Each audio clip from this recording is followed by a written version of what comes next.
You're listening to Breakfasters here on Triple R with Jeff Geraldine and Sarah.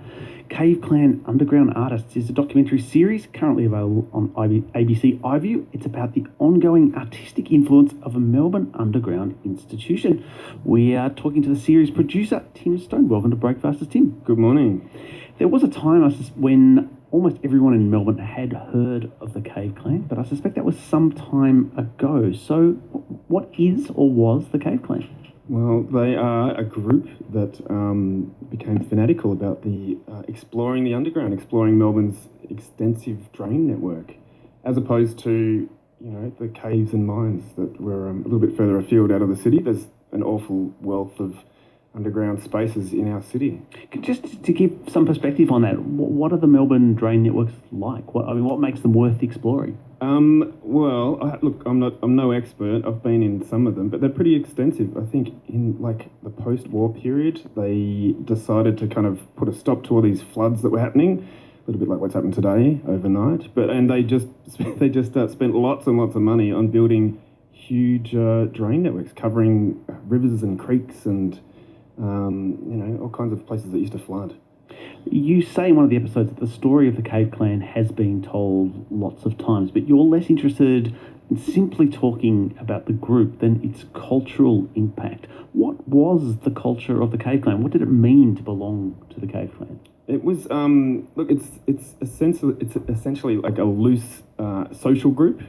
But I think what's happened is when I kind of came across them and met some of them and looked at a lot of their archive, which is extensive, what stuck out to me was this incredible record of artistic practice and cultural practice. They published a zine for 30 years, which is still going. Some of the early kind of explorers were really into cartoons and published comic strips about the Clan in the zine.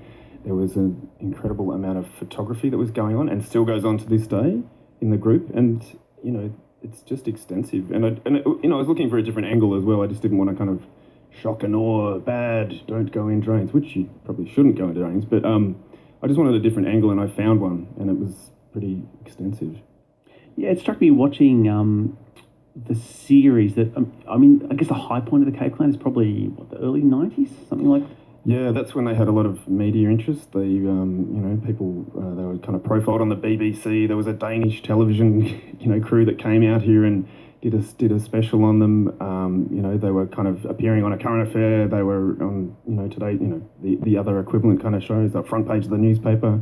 They were everywhere. But it's kind of it's a pre-internet age, isn't it? And it sort of struck me the Clan provided a way for creative but non-mainstream people to find each other and to do this weird oppositional culture. Docco, the founder of the Clan, seems very much like that. So maybe tell us about Docco, who's sort of the star of the series in a way. Yeah, look, he is an enigmatic character. He is, he and two brothers, Woody and Sloth, started the Clan, and it could have sort of just dropped away, but he has such a kind of energy and passion for hanging out with people and socializing with people and organizing events that you've got this group that could have easily faded away, but is still going. They just turned 31 2 weeks ago.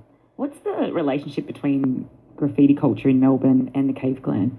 Yeah, look, there is a little bit of a crossover. I think it's one of those subcultures that just attracts people that are interested in abandoned spaces and the underworld and all that kind of subterranean stuff. So there, graffiti people did come and go through the Clan, but so did accountants and computer programmers. Yeah, but there is, and because the Clan had this ritual of kind of marking very early on, like kind of marking Clan, we're here, you want to be a part of it, right to this PO box. So that kind of process of marking their names somewhere, I think, underpins a little to that, graffiti culture as well. Yeah. You document a couple of high-profile people who went through the Clan.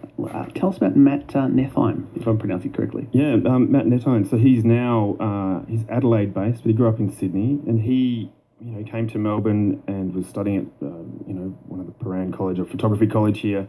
And he was starting to, he wanted to be a documentary photographer, and here he just happened to bump into some guys in a drain And, you know, like here was this incredible opportunity for him to document a subculture as it was emerging. And, you know, it sort of set him on a path. He's gone off to be, you know, a photographer of some note. He's sort of, you know, photographed a lot of Hollywood films. He's been that kind of on-set photographer. He's also shot documentaries with David Gulpilil and, you know, actor-nominated cinematographer.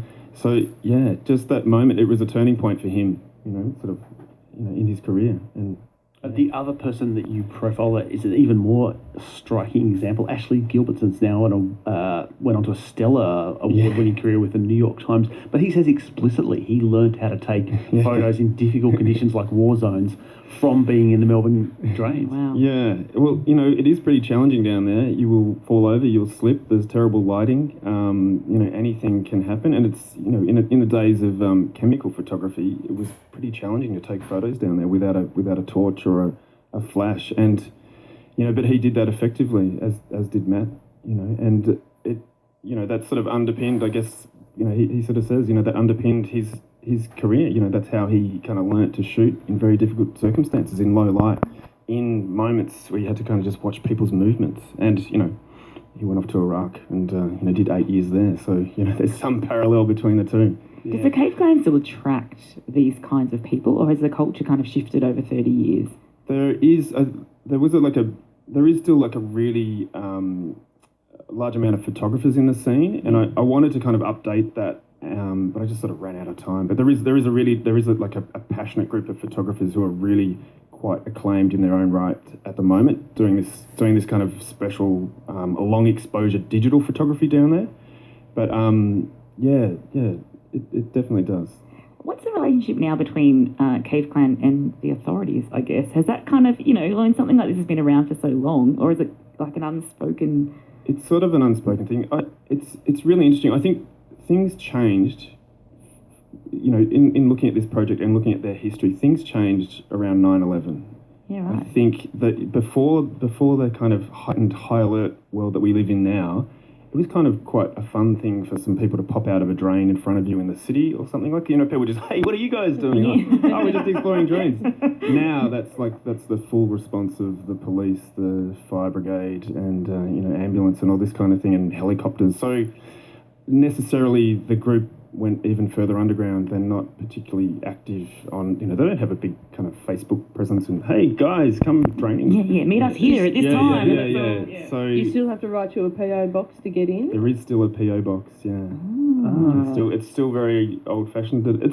Essentially it's a social group that just people who are passionate about hanging out together in unusual spaces. And are there still drains left to explore, or have they all been explored? Look, I'm no expert, but they always find new things every now and then. It's pretty rare, but they still get together. Like, I've kind of joined now, and I get, you know, there's at particular times of year they're going exploring, but it's sort of about going to places that they've been before, you know, of which there's hundreds, and, you know, a couple of like. So what do you 20 do? You just go down and hang out, have a few beers, and talk about art?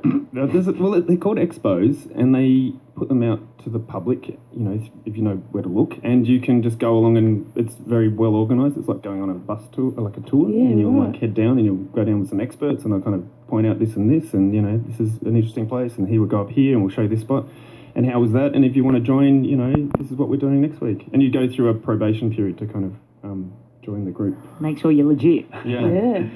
The series is called Cave Clan Underground Artists. You can check it out on Ivy. We've been talking to its producer, Tim Stone. Thanks so much for joining us. Oh, thank you.